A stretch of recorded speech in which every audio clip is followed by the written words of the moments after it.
Jeremiah chapter 38. Jeremiah cast into the cistern. Now Shephatiah, the son of Mattan, Gedaliah, the son of Pashur, Jucal, the son of Shelemiah, and Pashur, the son of Malchiah, heard the words that Jeremiah was saying to all the people. Thus says the Lord, He who stays in this city shall die by the sword, by famine and by pestilence, but he who goes out to the Chaldeans shall live. He shall have his life as a prize of war and live. Thus says the Lord, this city shall surely be given into the hand of the army of the king of Babylon and be taken. Then the officials said to the king, Let this man be put to death, for he is weakening the hands of the soldiers who are left in the city, and the hands of all the people, by speaking such words to them. For this man is not seeking the welfare of this people, but their harm. King Zedekiah said, Behold, he is in your hands, for the king can do nothing against you. So they took Jeremiah and cast him into the cistern of Malchiah, the king's son, which was in the court of the guard, letting Jeremiah down by ropes. And there was no water in the cistern, but only mud, and Jeremiah sank in the mud. Jeremiah rescued from the cistern. When Ebed-Melech, the Ethiopian, a eunuch who was in the king's house, heard that they had put Jeremiah into the cistern, the king was sitting in the Benjamin gate. Ebed-Melech went from the king's house and said to the king, My lord the king, these men have done evil in all that they did to Jeremiah the prophet by casting him into the cistern, and he will die there of hunger, for there is no bread left in the city. Then the king commanded Ebed-Melech the Ethiopian, Take 30 men with you from here, and lift Jeremiah the prophet out of the cistern before he dies. So Ebed-Melech took the men with him and went to the house of the king, to a wardrobe in the storehouse, and took from there old rags and worn-out clothes, which he let down to Jeremiah in the cistern by ropes. Then Ebed-Melech the Ethiopian said to Jeremiah, Put the rags and clothes between your armpits and the ropes. Jeremiah did so. Then they drew Jeremiah up with ropes and lifted him out of the cistern, and Jeremiah remained in the court of the guard. Jeremiah warns Zedekiah again. King Zedekiah sent for Jeremiah the prophet and received him at the third entrance of the temple of the Lord. The king said to Jeremiah, I will ask you a question, hide nothing from me. Jeremiah said to Zedekiah, If I tell you, you will not surely put me to death? And if I give you counsel, you will not listen to me? Then King Zedekiah swore secretly to Jeremiah, As the Lord lives, who made your souls, I will not put you to death or deliver you into the hand of these men who seek your life. Then Jeremiah said to Zedekiah, Thus says the Lord, the God of hosts, the God of Israel, If you will surrender to the officials of the king of Babylon, then you shall be spared, and this city shall not be burned with fire, and you and your house shall live. But if you do not surrender to the officials of the king of Babylon, then this city shall be given into the hand of the Chaldeans, and they shall burn it with fire, and you shall not escape from their hand.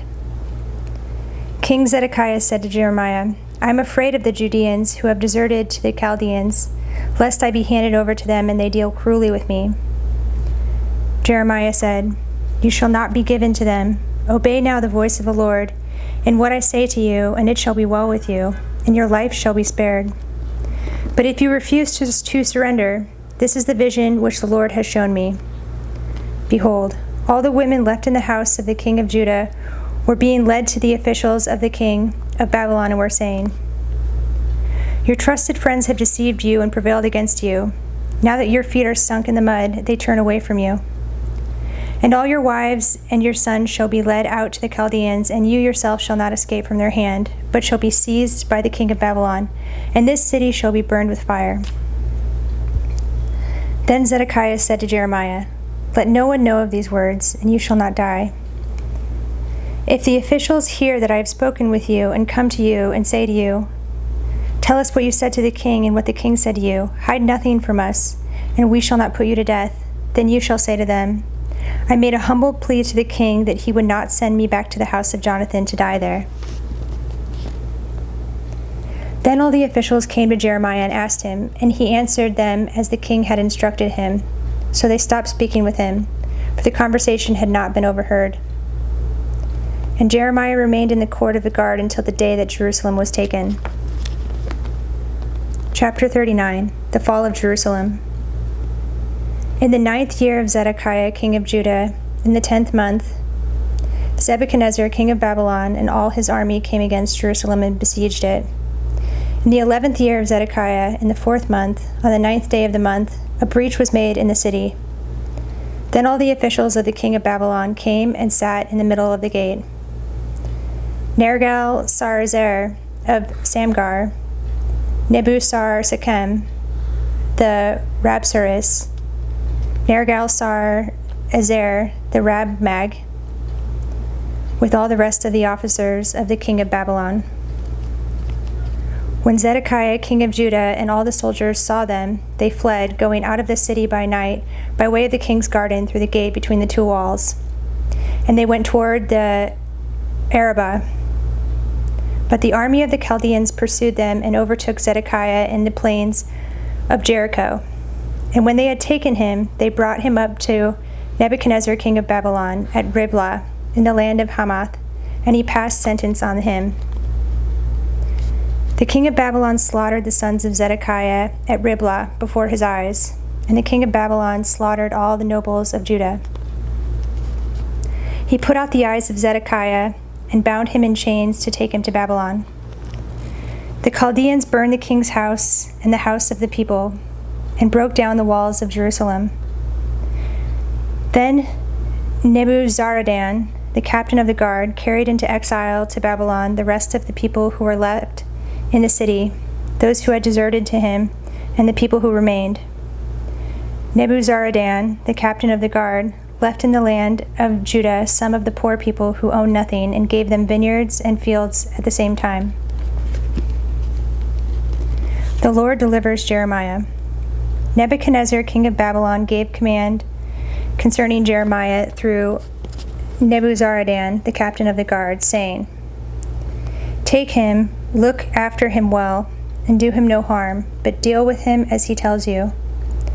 So Nebuzaradan, the captain of the guard, Nebushazban, the Rabsaris, Nergal-Sarezer, the Rabmag, and all the chief officers of the king of Babylon sent and took Jeremiah from the court of the guard.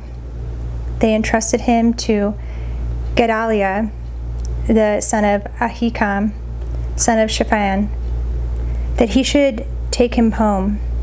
So he lived among the people. The word of the Lord came to Jeremiah while he was shut up in the court of the guard. "Go and say to Ebed-Melech, the Ethiopian, Thus says the Lord of hosts, the God of Israel, Behold, I will fulfill my words against this city for harm, and not for good, and they shall be accomplished before you on that day. But I will deliver you on that day, declares the Lord, and you shall not be given into the hand of the men of whom you are afraid, for I will surely save you, and you shall not fall by the sword, but you shall have your life as a prize of war, because you have put your trust in me, declares the Lord." Chapter 40. Jeremiah remains in Judah. The word that came to Jeremiah from the Lord, after Nebuzaradan, the captain of the guard, had let him go from Ramah, when he took him, bound in chains, along with all the captives of Jerusalem and Judah, who were being exiled to Babylon. The captain of the guard took Jeremiah and said to him, "The Lord, your God, pronounced this disaster against this place. The Lord has brought it about, and has done as he said. Because you sinned against the Lord and did not obey his voice, this thing has come upon you. Now, behold, I release you today from the chains on your hands. If it seems good to you to come with me to Babylon, come, and I will look after you well. But if it seems wrong to you to come with me to Babylon, do not come.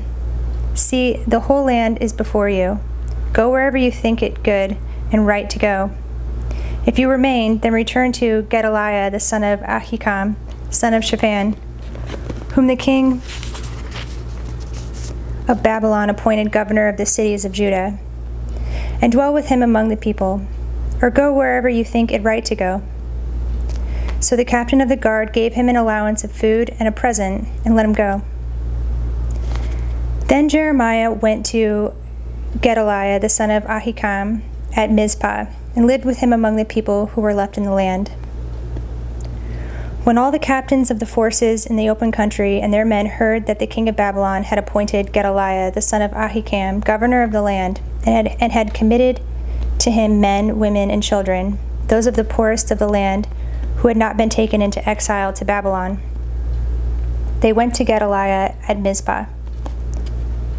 Ishmael the son of Nethaniah, Johanan the son of Kareah, Seraiah the son of Tanhumeth, the sons of Ephai the Netophathite, Jezaniah the son of Maacathite, they and their men.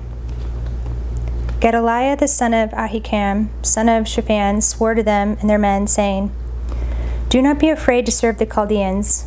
Dwell in the land and serve the king of Babylon, and it shall be well with you.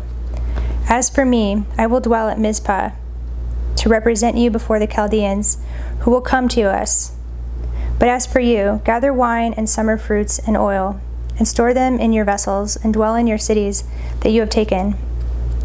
Likewise, when all the Judeans who were in Moab and among the Ammonites and in Edom and in other lands heard that the king of Babylon had left a remnant in Judah and had appointed Gedaliah the son of Ahikam, son of Shaphan, as governor over them, then all the Judeans returned from all the places to which they had been driven and came to the land of Judah, to Gedaliah at Mizpah.